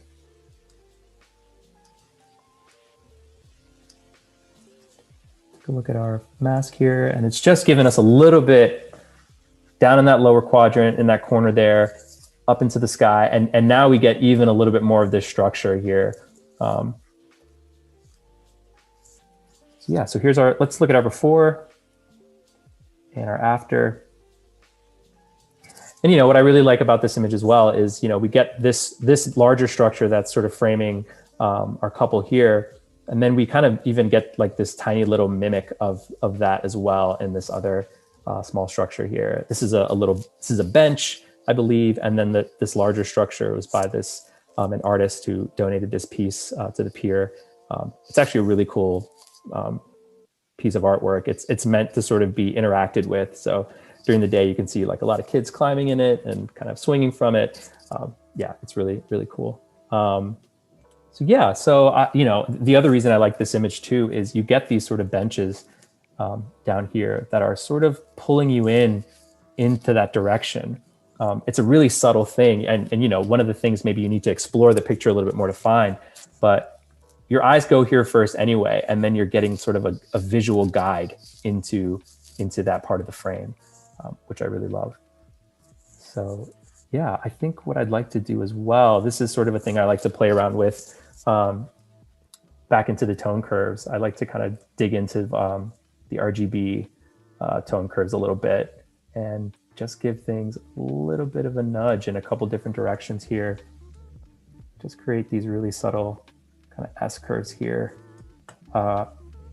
So here in the shadows, we kind of added a little bit of magenta. As you can see sort of here in the tone curve, we've got green on top, magenta on bottom. These are sort of the opposites in the RGB sort of color space. So we're adding a little magenta here into the shadows. We creep into the midtones and kind of add our green back a little bit. I mentioned earlier, we want to kind of give this a bit of a cinematic feel, and this really sort of drives that home a little bit more.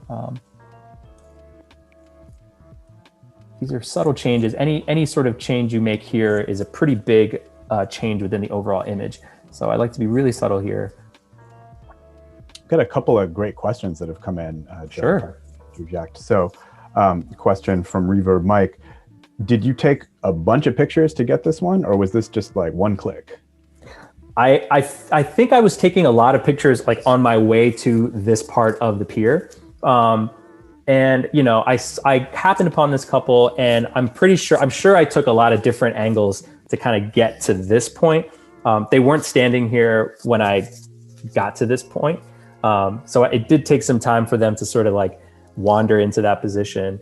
And, I think when you happen upon a scene like this that has some potential to it, that you're like, oh man, this would be great if they kind of stood here. It's okay to kind of wait that out and hang around and just wait for the scene to develop. Sometimes it happens, sometimes it doesn't happen. And, you're left with, what could have been. But yeah, every once in a while it works out and you can kind of wait and these scenes sort of develop by themselves. But I'm sure I took a lot of different photos to kind of arrive here. It's rare that I kind of got it in one take, hit a one-off. So if we saw your whole catalog, we'd see them like blocked by the post and by for sure. Yeah. Or they were sitting on the bench for a while, then they got up, they look at the skyline. I wanted them to give me a little bit of a profile, so I had to wait for that. So you gotta hang in there and kind of let that scene develop. And that's one of the things you kind of learn when you're doing this project as well, is like letting things kind of happen in front of you, and not being in too much of a rush to like get that photo and then get out of there. I think what you learn is a lot about yourself. What I learned a lot about myself was just having patience to let things kind of develop and being ready when that moment happens in front of you to capture it. I got really, really good at being faster from this project. Faster in the sense of recognizing a scene that was maybe developing and then physically getting my camera to my eye. I got faster at that. I got better at recognizing those things developing. And it just comes with practice, and it just comes with getting out there and doing it. So there's a great question from Tim that came in via chat that I want to get to in just a second. But before I do, on this topic, I want to ask, when you're doing street photography like this in particular, do you ever have situations where people are like, who is this guy taking pictures of us? Or do you ever ask people like, hey, do you mind if I take a picture? Like, what's your approach there for that kind of stuff? Every once in a while. I don't consider myself a street photographer. There are people who are far better at it, who are far braver than me to like kind of go into those situations. I have asked people if I can take their portrait before. I don't see anything wrong with that. And, in those instances, I feel like the worst that can happen is they say no or no thanks. But in this project, I really tried to stay kind of removed from kind of interjecting into any scene that I saw. And so that rarely brought about any like weird looks or anybody like feeling upset about me taking their photo. So yeah, it's always I've always been really careful to be sort of a fly on the wall in a lot of these situations. So yeah, I haven't had too many negative interactions when I'm out shooting. So, so Tim's question. Let me ask. Well, here we go. Tim's question, and I believe Tim is talking about editing when he says this. I think he says, and I think it's a great question. How do you know when you're done? Wow, great question.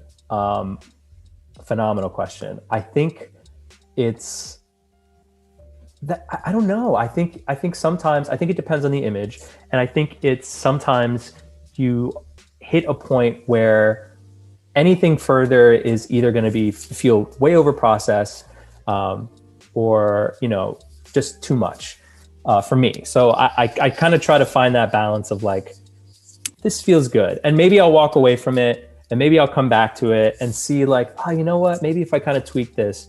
But I try to sort of hit a point where I'm like, anything past what I've done here is going to be too much. So I'm always sort of conscious of that. It's hard, especially with an image you really like, you're really kind of in the weeds with it, and you're really kind of dialed into the details. But, and in those instances, I think it's okay to kind of walk away from it a little bit and come back to it later. And if you come back to it and it's, you feel good about it, it's great. You know what? I've accomplished what I needed to with this image. But if you come back to it and, there's some adjustments being made, I think that little break away from it is great to sort of get some distance. And then you can come back and say like, all right, I want to kind of dig in a little bit more. But for me, I think it's always sort of a fine line of like things not feeling too over processed. So. And I think too, it's, what's the goal you're trying to accomplish with this image? With something like this, I wanted it to feel like, really cinematic and really dramatic and really lean into that. And, sometimes those goals develop as you're editing it, as you're kind of going through them. Maybe you're just trying to get it to a nice sort of just baseline exposure. And then you notice something that's like, oh, you know what? I'm going to try kind of leaning into a little bit of this drama here, these colors here. Oh, you know what? I'm going to try to lean into something like really cinematic. So I think it's just kind of about diving into those images and really, just kind of having an end goal in mind. And maybe that end goal happens while you're editing, and that's totally fine too. So I really like what you said at the outset when you started editing this photo, which is think about what drew you to this photo in the first place, what made this stand out to you in the first place, and then kind of work to strengthen that. That really resonates with me. Yeah. And doing this has been such a great sort of discovery on, why I make pictures and what draws me into scenes. For something like this, it's definitely a compositional color sort of lighting combination. All those things kind of came together here in this really nice way, to really kind of bring everything together. So, but it's different. If a daytime scene, I'm drawn to something else. I'm drawn to, maybe I'm shooting closer to sunset, and it's just these really beautiful hues in the sky. And there's a subject that I've got, maybe who's watching that. Like it changes, but I think that you can still find those through lines through everything. I really love color. That's the thing I've learned is like I'm really drawn to color and the relationship that color and light have. I really love it when people are sort of in the corners of my frames, or kind of a little bit smaller in my frames, and they're looking at really big scenes, or they're surrounded by really big landscapes. That's just me, I love having that scale and, keeping that human element into these really large spaces, vast spaces, I think is really interesting. I don't know why, it's just the way my brain kind of works. But yeah, that's what's great about this is you really learn about yourself. You really learn about why you like to shoot. It's one thing to stay motivated, but it's also important to remember, like, why do I do this? Why do I like to take pictures? What draws me to this? Those are all things you really start to learn about yourself when you do stuff like these projects like this. So. Awesome. Thanks, Joe. Well, let's see. Carry on. I know you're... Yeah. You know that you're done. Are you done? You're not done. Carry on. Let's see. I don't know. I think it feels done. Let's see. I don't know. I think we can always kind of make tiny adjustments here. I think our subjects are a little hot as far as our highlights or exposure is concerned. So we can always kind of punch in a little bit more and kind of pull down our exposure on these guys just a little bit here. And I'm gonna just pull down highlights or exposure just a little bit, and even pull down our saturation just a hair. They're looking still slightly too green to me. So, and this is really, there's a question from Caitlin. I hope I'm saying her name right in the chat, which I think is definitely relevant to this photo you're working on now. Caitlin's shooting RAW with a crop sensor camera and wants to know if you have any suggestions for the best ways to shoot in low light. I think it kind of depends on your lens, I think, and depends on camera. I don't mind kind of really getting into the higher ISO range when I'm shooting at night on mirrorless. I know it's a crop sensor. I know it's sort of, you're not going to have the cleanest images all the time, but now I think mirrorless has come such a long way, and even the crop sensor mirrorless has come such a long way that can really handle those higher ISOs. I would say don't be afraid to sort of experiment with those high ISOs, see kind of what your limit is, where your image really starts breaking down. And then, the other thing is, I think it really depends on the glass you're using as well. I'm shooting this wide open at f1.2. I'm, lucky that I had that room to really open up, but I think investing in really good glass as well really gives you much more sort of leeway with shooting at night. got to be a little bit more careful because you are going to kind of tend to be a little, you know, a little bit more wide open. It's going to be tougher to kind of maintain focus, but I think investing in glass, really good fast glass for lenses. And I think also really kind of really knowing your camera really well, knowing the limits of the high ISOs is always helpful. And, you know, if those things aren't, you know, and then there's the basics of just like, make sure you're standing, you know, something to support you so you can keep your camera steady. You know, if you've got a tripod, it's never, you know, a bad idea to kind of have that with you in your kit when you're walking around. All those things are really helpful. So.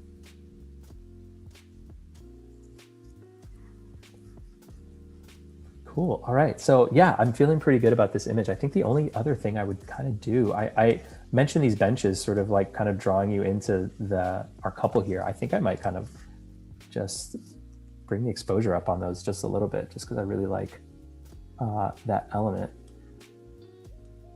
Bring our exposure up, our shadows up just a bit, and we'll maybe even a little bit more in the exposure, and we'll kind of just brush these in just a little bit.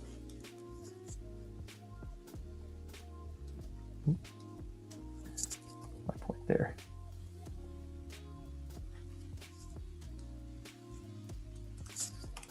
Do that one more time. Shadows up, exposure up. All right.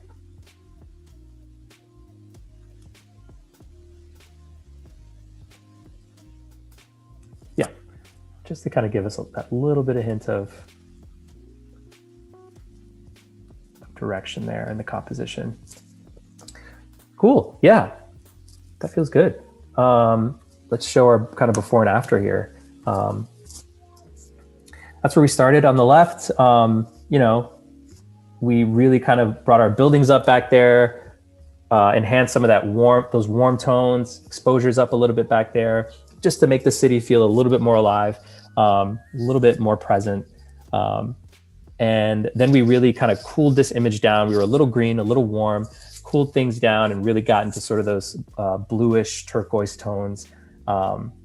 We cleaned up a few little distracting elements, and we really cleaned up this defringing here in the or this fringing here in our fluorescent lights. So yeah, I think we arrived at a really fun place. We wanted to get to something really dramatic, a little bit cinematic. We played a little bit in our RGB tone curves here in the green channel, just to really accentuate things a little. And yeah, I think we've got a pretty interesting image. So before we move off of that, Joe, yeah. do you mind, can you show that side by side before after again? Yeah, of course. Just hit the tab for us to hide the side panel so we can see it a little bit bigger. Sure. Yep. I'm being selfish here. I want to see. Oh, no. Yeah, really, really wonderful. Like just again, like a great transformation, but nothing like that's over the top. It's really fun. Yeah. Just something kind of, I just, you know, still maintains like all of the elements of the original image. You know, we haven't really changed too much. We've just like enhanced everything a bit. And, you know, with an image like this, we have a lot of control over our sort of the color that we want to kind of give off. We have, you know, we get to control all of that. We get to use our local adjustments really effectively to sort of make buildings a little warmer, to add that element into things, to make those colors play off of each other a little bit better. Yeah, and we get to highlight, you know, some really fun compositional elements as well that really draw you into the photo. So yeah, I really love this picture. It's a great one and one of my favorites. And yeah, just a really nice memory from my time around the water, around Brooklyn. I think you have one more to show us, don't you, Joe? We're really closing in on the end of our session here. I know. I didn't want to get into one and not have us be able to finish it. No, this just tells me that I've been talking too much and asking too many questions. So I'd love to see what you're going to do with this one here. No, they've been great questions. This has been awesome. Tim says speed editing. Yeah, we're really going to get into it now. Everybody buckle up. Okay, a little bit about this one. I shot this. This is also in New York, in Midtown. We're in Manhattan now, shooting from a friend's photo studio. He has these big, beautiful windows, it was the fall. Another example of waiting for a scene to kind of develop, right? I saw this sort of really cool area. It's raining. The leaves are beautiful. I wonder if somebody's going to come by with like an interesting umbrella or like a bright yellow orange raincoat, something that'll kind of stand out in this scene. So just kind of one of those things we kind of waited out. Sure enough, here comes this person with this bright pink umbrella. Very awesome. So yeah, a lot of things in this photo I really love. I love the leaves, the orange, the red, some of these pink tones even in the leaves. I love the green in these stairs that are kind of balancing all of those warm orange tones out. And of course, we have our hero here with the umbrella. So first thing I notice in this picture is this car that is sort of infiltrating at the bottom of the frame here. So the first thing we're going to do is make a crop adjustment. So I'm going to hit R to get into the crop tool. We're going to drag this up just so it's out of frame. And then we can kind of drag our frame over to kind of recenter our hero here. And we'll make that adjustment. So things are a little bit cleaner now. So we've gone from, oops. Oh, we had a car there. We don't have a car there anymore. So yeah, so now we can really get into this. I really kind of want to warm this image up. I love these leaves and I want to kind of accentuate that a little bit right in there. So we'll bring our color temperature up. We'll boost our contrast a little bit just to give it a little bit of life. We're also going to boost our exposure just to add a little bit of something there.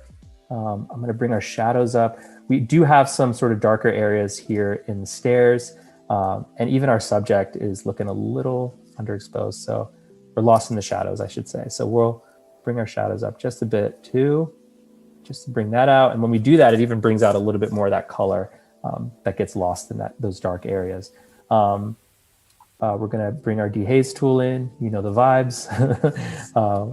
Bring that up a little bit just to add a little bit of something to it, a little bit of life to it.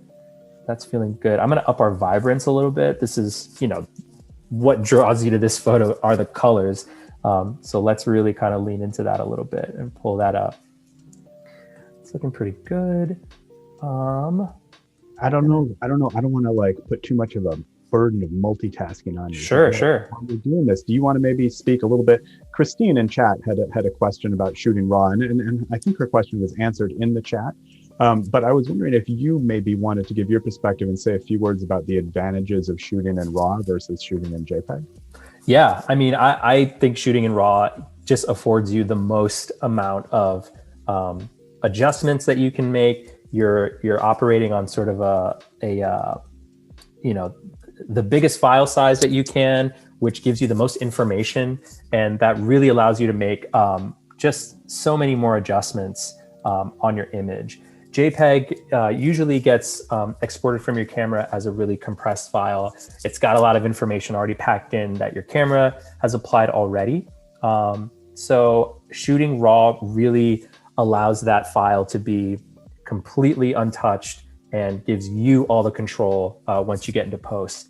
And yeah, it just affords you just way more control and a far bigger amount of adjustments that you can make. And yeah, and for photographers who who want that sort of control in post, that's the way to go. Nothing wrong with shooting JPEG. We've been talking about Fujifilm a lot. Fuji, produces some beautiful JPEGs straight out of camera. That's kind of one of the things they're known for. So yeah, if that's kind of the route you want to go, nothing wrong with that. But if you want that control in post, you want that to be able to make the most adjustments on just the biggest file possible, then I think that shooting RAW is the way to go, for sure. And as Caroline mentioned in the chat just now, there are some cameras that allow you to set it so that it shoots RAW and JPEG at the same time. Yeah. And I like doing that too. I think that's really nice. I like to do that, especially with Fuji cameras. Like I said, they really give you really beautiful JPEG straight out of camera. And, it's nice sometimes to have a bit of a reference when you're editing RAW files. You have this, pretty good looking JPEG here from Fuji with all of its color profiles already adjusted, all those things.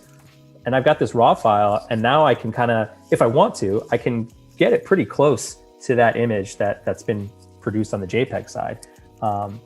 So yeah, I think it's totally great to do that. And, for client work too, I mean, there are times when if you're shooting a job for a client and you need to get some images out pretty quickly to them for preview, for layout stuff, things like that, it's always nice to have those small JPEGs ready to go to just be able to export really quickly as just sort of a preview image for later. So, yeah. And Christine says, thanks, Joe. She's learning so much from watching this. And so am I. Oh, that's great. My pleasure. That's great. Well, thanks for joining us and thanks for being here. So we've done a lot of things here, like kind of while I've been talking, we've kind of adjusted our tone curve a little bit. I kind of faded our blacks here. So when you drag up your black point, this area here, if we do it really dramatically, you can see that it starts to fade our dark areas. So I like to be a bit more subtle about it and kind of get it into right in that area. So we fade our blacks up just a bit, but we don't go overboard. Been talking about kind of keeping things, natural-ish and just sort of enhancing our image. So yeah, I like to kind of just really play with our tone curve here just a bit and really kind of fine tune it and dial it in. This is looking pretty good. I want to go now into maybe our HSL tool, our hue, saturation, luminance tool. We've got a lot of oranges, a lot of reds here. I want to really push those to kind of, let's see what that's looking like. We can add a little bit more orange. Bring that in. And we're in hue right now in the HSL tool. So we're kind of just adjusting the hue of these specific colors. We can kind of add a little bit of orange into our yellows right in there. And a thing that I like to do too, when I'm really trying to fine tune hues, is to jump in with the little selector here in the HSL toolbar. And when you drag it over a certain color, you'll see that it gets highlighted in the hue section. And from there, you can click and drag up or down to really kind of affect those colors. And it just gives you a little bit more control, a little bit more fine tuning. You do have to be careful because you are adjusting every sort of color in that range. So that can affect the entirety of the photo. So you do have to be a little careful there. And we're going to zoom out just so I can see what we're doing here. So we'll bring our yellow back up and our orange back up there. Okay, we're wrapping up soon. Last little adjustment I'm going to make is we're going to kind of use our radio filter again, just to kind of adjust our hero down here. And all I'm going to do is just bring our exposure down overall around her just a little bit. And then I'm going to invert it. So we're adjusting now inside the oval and just give them a little bit of a boost as well. So we're kind of see her legs or their legs and their shoes. Yeah. And then last but not least, for something like this, I really like to go into the RGB tone curve and, just kind of play. We've got a lot of reds in this image. So kind of make these kind of little fine adjustments here. Really just add a little bit more warmth in there. In the shadow area, adding a little bit more of that cyan. It's a little much. And what you're doing here is you're working just on the red channel. You're adjusting exactly just the red channel. Okay. Exactly. Yeah. So yeah, that feels pretty good. We'll bring our contrast down just a hair. This is me sort of speed running through this here. And now we can kind of take a look at our before and after. And that's where we've kind of arrived at, gang. So we've really boosted our colors up. This is a photo that's really about color and composition. We could get in there even more and really adjust the greens if we wanted to on the stairs and make those brighter or darker. We can get rid of any signs that have any text on them that maybe are a little distracting. There's still a lot to do with this image, but this is a really nice place to arrive at. So yeah. That's awesome. Thank you, Joe. We'll wrap up here in just 1 second. Before I Sure. do, I want to answer a couple more questions from chat. One from Bruce asking if iPhones have RAW. I'll take that one if that's okay. Go for it. You know, the latest iPhone and the latest version of iOS, Apple does now offer, I think it's called Apple Pro RAW or something like that, which is a quasi RAW format. It's mostly RAW. I think it's still debayered, and there's a little bit of camera processing that happens, but it's pretty RAW. If you're using the Lightroom application on your phone, it has a built-in camera feature which will shoot in true RAW on both iOS and on Android as well. And then, okay. And I'm being told we have no more time for the last question. So I have to apologize to Ferry. Let me wrap this up right here by saying it was so fantastic to have you here today, Joe, and thank you to everybody who joined us. It was really great to see how you have kept creatively engaged, and really great to see a lot of your editing techniques and tips. So Joe and I are back here again tomorrow at the same time. And I would love if you could really quickly, in a short period of time, Joe, tell us just a little bit about what we'll be seeing when we're back here tomorrow. So we're going to be working on another personal project. It's more portrait based. I'm really excited to talk about it. It's another one that's really personal to me and my just overall background. And I hope that everybody can join us for that. We're going to be in Lightroom Classic, and then we're going to hop over to Photoshop to finish those off. Cool. And I don't want to spoil too much ahead of time, but I think you told me up front before we started today that it's about portraits. Is that right? It is, kind of yes. Kind of a contrast to what we've seen today. Exactly. Wonderful. Yep. Well, I'm really looking forward to that. Thank you so much. And we do have, as I mentioned at the start, we do have additional live streams coming up today too. So lots more great stuff to see here today on Adobe Live. And again, thank you guys so much for joining us today.